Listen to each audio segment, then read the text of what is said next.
All right, how we doing, everybody? Another Nat Daddy interview, except you guys will actually get to see this one. And that's this is Brian Buccellato, the writer of Chicken Devil. How's it going, Brian? It's going all right. Can't complain. Thanks for having me on here. No Yeah, problem. we do Thanks for getting back appreciate to it. us. And did Tyler did address you as the writer of Chicken Devil, but I'd like to point out you're more than that. I just want to say you're a comic creator. I was trying to know maybe fit a title for your name in that, and you have too many umbrellas that you do. You do editing, you've done cover work, you've done interior work, you've acted in movies, you're doing some direct. You just told us that you sold some work that's being worked on. How about you give us a little bit of info about yourself? You know, I consider myself a writer and creator. And I don't feel like there are any sort of boundaries in terms of format. So yeah, I'm most well known obviously for comic book stuff and probably for the DC work I did, on Batman and Flash and stuff like that, and Justice. I've done a number of creator-owned stuff that I'm really proud of, including obviously Chicken Devil with Aftershock. And I've done a fair bit of the Hollywood grind, which usually involves writing things either for money or not for money, and then praying there's a 1 in a million chance that they get produced. So that's just kind of I think that's the life of a creator. So that's kind of me. I kind of have this weird technique of interviewing where if I hear something, I focus on that for a bit, then I jump back to what we're doing. So since you brought up the whole Hollywood aspect, and you did live out in that area, do you find it easier now that you have the Hollywood connections and everything comic business related is kind of merging into that? Have you found that easier to get work either way, or is it still just the same, or? Because you had feet in both before all the streaming services and all that. Yeah, so in all honesty, like it's a grind. It's very difficult, and it's really hard to get produced. I did mention to you guys offline that I sold a script that's being shot right now in Vancouver, and I'm pretty excited about that. It's an elevated horror. It's called Dangerous Game, but I don't want to give any more details than that. That could be a dangerous game. Right. Absolutely. Because there hasn't been like a formal announcement or anything. But it's just hard. Like, can you mention who's in the movie, like who the actors are yet, or no? If you don't, if you don't get yourself in trouble a little bit. No? Yeah, I mean, I don't know if I should. So okay, don't bother. Stay quiet. It's not like it's a one man cast. It's all Brian. Yeah, it's a 1-man show starring me. No, I'm just kidding. And it's a horror. That's why it's a horror.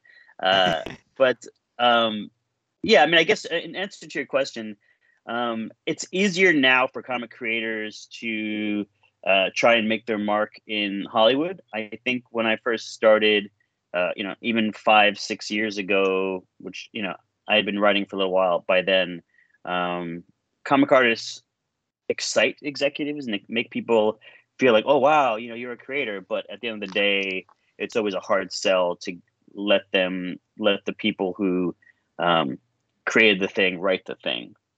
So I think that's getting better. It's still not a slam dunk. And if you're like a big name person, like a really big name, then chances are you have a really big agent who can get you those gigs to write your own material. But I think for regular folk like myself, it's always an uphill battle, and so you just keep on doing the work, and hopefully opportunities find their way to you. Well, congrats on the movie going on this weekend and the filming and that. I hope it works out well for you. I hope we all get to see it as well. It'll be on some platform. I don't know if it'll be on like Paramount Plus or just on demand, or who knows where it's going to be, but it'll be somewhere at some point. Hopefully next year. Yeah. Okay, so back to Chicken Devil. Obviously, we have a cover for that, and we were very happy to get that. What was your inspiration for that? And was it meant to have obviously, I'm sure every person who's asked you or done a review has compared it to like a Punisher type thing. was that mentioned like in your intent in the beginning, and then just kind of riff off that, or?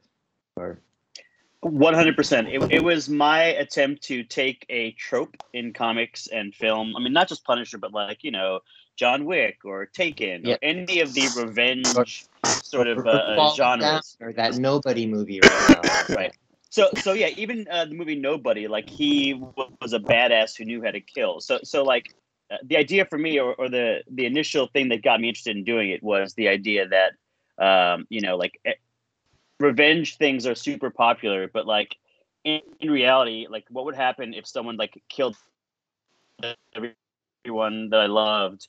I would revenge. Like how would me, Brian, you know, the writer, go about doing that? Like I don't have any special skills for killing. You know what I mean? So that was sort of the launching pad for the concept, was take somebody like myself who's a regular guy and put him in a circumstance where he wants to get revenge and see what happens. And hopefully violence and hilarity ensue. Now, with the whole restaurant theme part of it, does that come from some kind of trauma in your life? Did you work in a fast food place when you were a kid, or? Actually, my very first job, I was my dad used to live in Texas, and I used to visit him in the summers. And my very first job, I was 13, about to turn 14, and I lied and said that I was 14 so I could work. And I worked at Chick-fil-A in Texas in 1984 for 2 months. So I do have some chicken experience going way back. But that wasn't really the inspiration. For me, it was... There's a very deep, rich chicken knowledge here. I can really see you pulling on that. Yes. I've eaten a lot of chicken in my life. But for me, it was definitely sort of... part of this whole thing is a meta conversation I'm having with the audience just about these tropes. And like Breaking Bad is you know part of the consciousness, like an amazing show, you know, like it's top 5 show all time. And so for me, it was absolutely sort of taking the concept of you know, Los Pollos Hermanos and sort of turning it onto you a little bit. So it's sort of a nod to that. And my next question is, and it's kind of a weird one too, again, having the restaurant theme to it, was it your idea, or was it more of the Aftershocks idea to have like things like the recipes in there and the menus and like the placemat kind of stuff? Or so I don't know who came up with the idea. There was like a big meeting that we all had on Zoom. There was like, you know, I would say 8 to 10 people at Aftershock from all the different, you know, sort of walks of the company. And we just started talking about it, and somebody said, we got to have a recipe. And so I said, I'll make a recipe because I do some cooking. And so one weekend I actually, you know, I bought a bunch of stuff. I did a bunch of research on hot chicken, and through trial and error, I came up with a recipe for it. So there is a recipe that exists. Maybe I'll put it online. Maybe it'll be in the trade. You should totally do that. That's awesome. Yeah. Okay, so we have 2 issues are out. Third one's dropping pretty soon. What kind of response are you getting? I mean, really a positive response. In some ways, I feel like it's almost universally talked about in a positive way, somewhat to my surprise, because, you know, in comics, if there's somebody who loves your stuff, there's somebody who hates your stuff. That's just the way it is, you know. For sure. So, but it seems like the positive has by far outweighed the negative, you know. And even in a lot of the negatives, you know, it tends to be they don't like that genre, or they think that somehow I'm not aware of what I'm referencing in it. Right. Like I'm ripping something off when really, you know, like I'm trying to have sort of a meta conversation about it.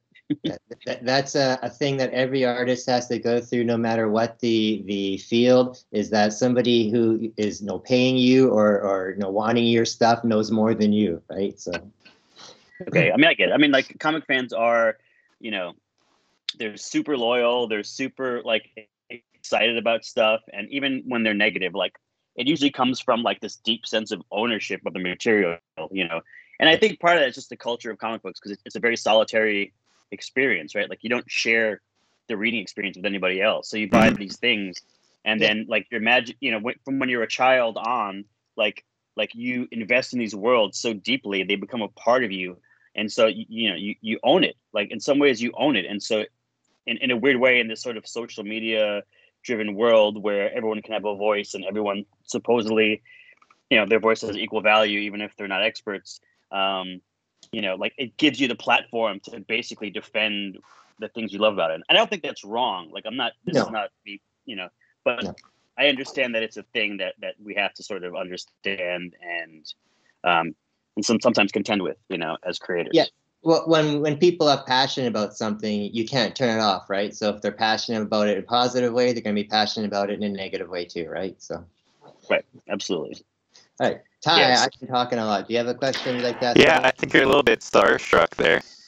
Well, I mean, jumping way back, like you said, you worked on some DC stuff. One of the things that got me back into comics years ago was the Injustice comic series. So, and I believe you did year 5, if I'm not correct. 4 or 5? So I took over halfway through the third year. The third, okay. Yeah, like Tom, obviously he did an amazing job. He created, like, he set the template. I came in and tried not to screw it up. That's kind of how I always describe it, because it was so like specific and well done and in Tom's voice. But he just was so busy that he had to give it up. And so I was fortunate enough to get the opportunity to take over, and it was a fun in its own right for me, because I felt like I got to write all of the DC characters in one book who Tom had killed off, so that was fun. And then I got to kill off a few of my own. So it was a great experience. Yeah, so I guess what I'm saying sort of is just thanks for getting me back into comics. That was a nice little happening. Absolutely. When you take over for somebody in a halfway through a series or a series that they've already started, is that harder for you, do you find, instead of trying to do your own thing? Like, are you feeling like you're always trying to measure up, or is it, do you don't feel that pressure and you just go on your own but still kind of hold the original idea in their head? Like taking over something halfway through a volume compared to taking over something, a fresh run of it. Sure. Yeah, I mean, there was no pressure on my end. I mean, for me, it was a fun challenge. Like there was a basic design for how he saw the end of year 3, and that's all he had in his head. So for me, they were late on the book. There was artist drawing, and so like there's no time to really like worry about am I going to live up to expectations? Like whatever. Like I do the best job I can with everything that I write, and hopefully people like it. And so like I'm okay if they don't. So I just jumped in and I tried to make the best version that I could in year 3, finishing out what he started.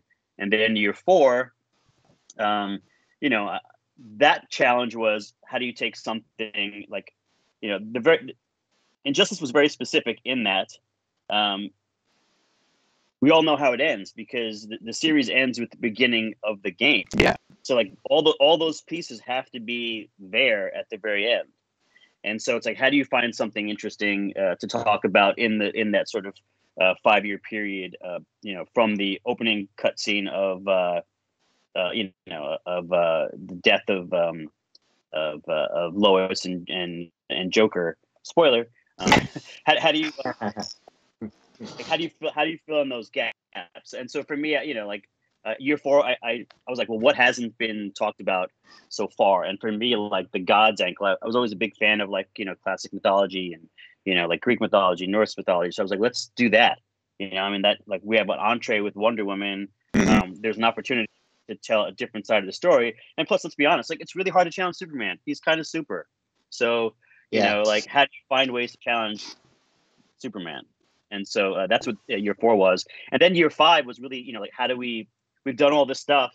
How do we get it back to where it needs to be at the end? It's funny because sometimes I'll read like a review, like will pop up, and they'll like criticize year 5, like like it ends up just like like the game, or nothing happened, and it's like, well, we couldn't that's kind of what the deal was. That's what it is, like like I couldn't, no one could change that. And so I think some people just probably might not have played the game and may not have had that expectation where it's like, you're working backwards from an ending. So,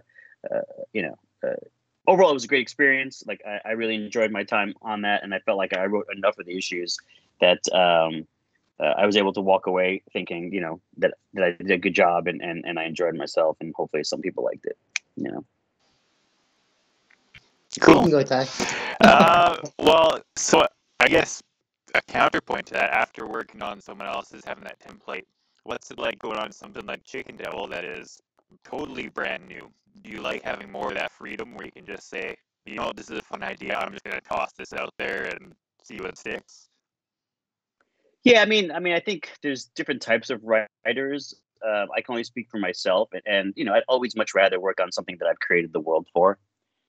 That's just me. I know there's some people like their dream is to write Batman, or their dream is to write the X-Men, or write a, I don't know, write a James Bond movie, which I would totally do. But do you have a character you haven't written yet that you still want to? I've got hundreds of documents in my computer, that are in various stages. A part of it, it's usually like, where does this idea, where does this concept belong? What format, and there's always challenges, when you're doing it yourself, creating stuff yourself, then you have the added pressure of, you have to find an artist, you have to find a publisher, you have, like there's certain things that you have to do. And then, depending on the publisher, you get something and you give something up, so it's either you co-own the rights, or if you go Image, you own all the rights, but you have to do all the work. You have to edit it. You have to do the marketing. So like each path that you choose, and I've done different ones, right? I've had 2 Image books. I've had a book with Aftershock. I self-published one before Image that I did on my own, and then sold it at cons. So like I've done different paths, but each one has its own unique challenge. And so for me, it's not, do I have something that I haven't done? I've got a million things. It's just, when and where will those opportunities surface? How about like an established character? Like, I know you've worked for Marvel and DC and Image, and that, is there somebody there that you haven't done yet? Like, I don't know, like I know you've done pretty much everybody, but is there somebody there I've never written for Marvel. Like I've only colored comic books. Okay. Time as a colorist for Marvel. So I've never written any Marvel characters. Like my favorite book growing up was X-Men. So like, unfortunately, I'm so detached from what Marvel's doing in the comics that I have no idea where they are and what, like for me, I think of X-Men, I think of John Byrne and Dave Cockrum and Chris Claremont and that's Paul Smith. Yeah. Like that whole pantheon of uncanny stuff. So for me, I don't even know where I would fit in that, but who wouldn't want to write the X-Men? Who wouldn't want to take a stab at, Spider-Man or the Hulk? Like there's really interesting stories to be told for plenty of characters. Daredevil would be a great one. Are you strictly looking at just writing nowadays? Would you still do artist work, or? No, well, I've never really been as good as I wanted to be as an artist. And so like one thing I realized, like I have some art ability, right? But one thing I realized pretty early on is that I can never be as great an artist as I wanted to be, because literally, like if I think about drawing is you have to be able to see the world in shapes, and then use drafting skills with your hand to translate that onto an iPad or a piece of paper or whatever. And I could do it somewhat, but I couldn't do it the way I wanted to do it. Like like my own personal expectations for myself. Like I'm a pretty harsh critic of myself, and I knew I could. I was realistic. I knew I couldn't achieve those things, which is why writing feels more natural to me, because there is zero barriers in writing. Right? It's just a matter of, if I can think of it, I can do it. Yeah, that's the only challenge. If I can think of the thing, and then I can solve it, and then I can do it. Whereas drawing, like, it's hard, and there are limitations that I could never surmount. And when I look at other people's art, and like you go to comic conventions and you see what their samples, it's like I can tell immediately if somebody actually has the ability to turn into a professional artist. Right. 9 times out of 10. I mean, I'm not God, I'm not perfect, but you can generally tell if they have what it takes. And unfortunately, in life or in comics and that type of art, the eye that you need to be able to see that is what's required to be a good artist. So a lot of people think they can be an artist, but they actually they don't know that they can't be professional artists. So that's a tough thing for when I see art and I see people really trying to do something, because you don't want to discourage them. You don't want to say, hey, you probably don't have what it takes. Yeah. It's but like pro sports or athletes, same thing. Yeah, absolutely. It's freaking hard to draw. And you know what? So what I usually do is, and this usually will cut through the chase, I'll ask to see sequential pages, because invariably it's going to be people with pinups. Everyone wants to do the money shot. And so if you basically tell them, well, you've got to draw a lot of pages, and you have to do interiors, and you have to do sequentials. Generally, I think that sort of eliminates most people, because they don't have the stick-to-itiveness to do it. Right.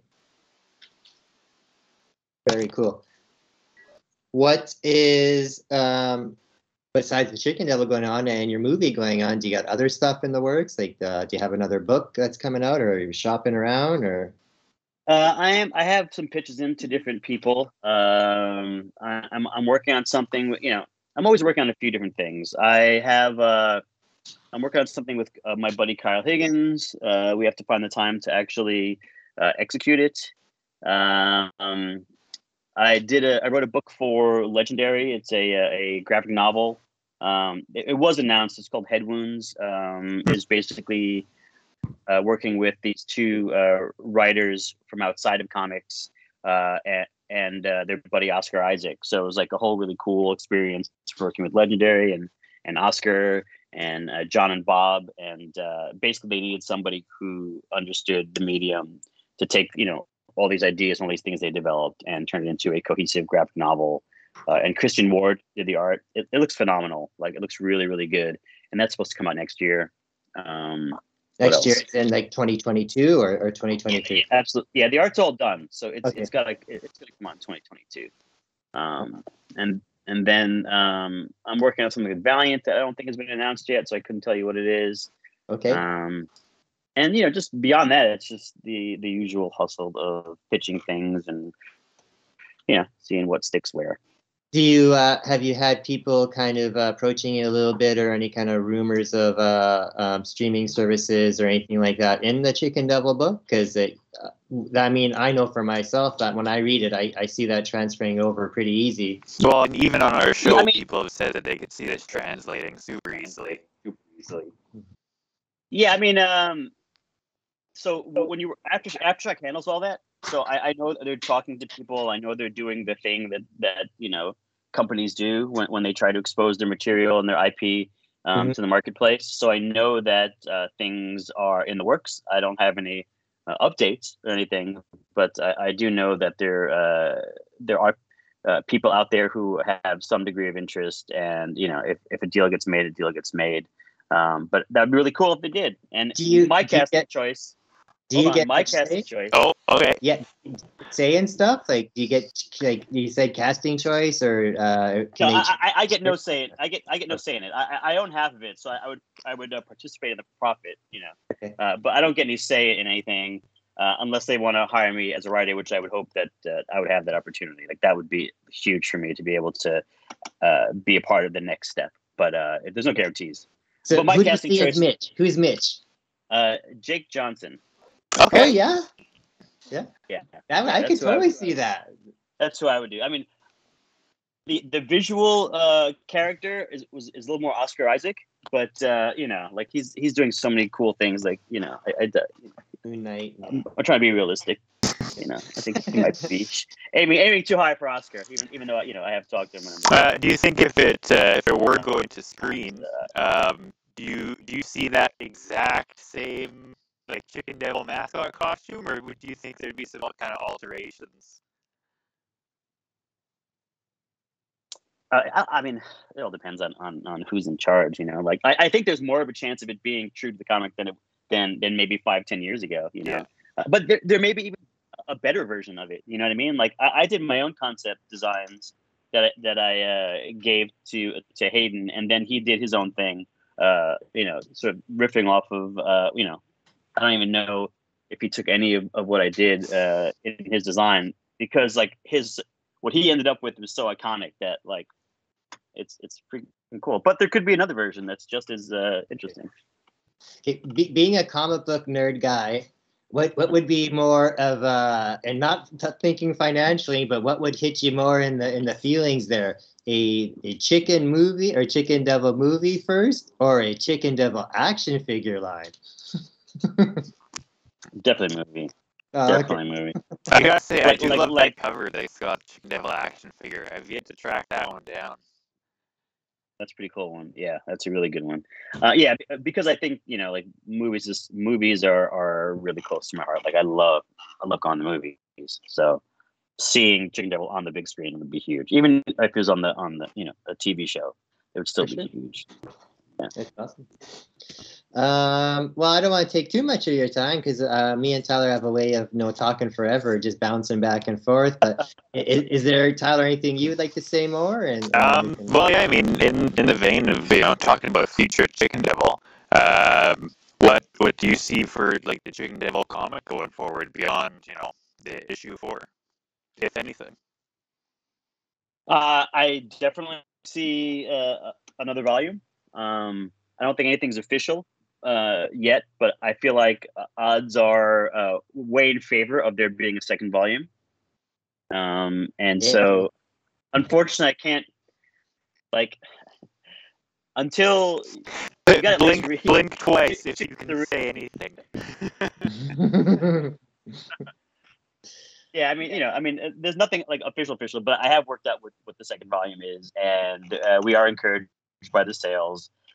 So the odds are highly in our favor that we'll have a second volume, and that's the real part about comics that's kind of tough, right? Is that it's not an enormous marketplace, and there's so many comics out there, and as a bunch of guys who obviously do this for a living, you have a limited budget for the comics that you purchase every month, and so that's why number ones do so well, right? Because there's always the prospect for the collector, but there's also the prospect for the store to sell through. So like issue 4 of something is a much harder sell than an issue 1 of something.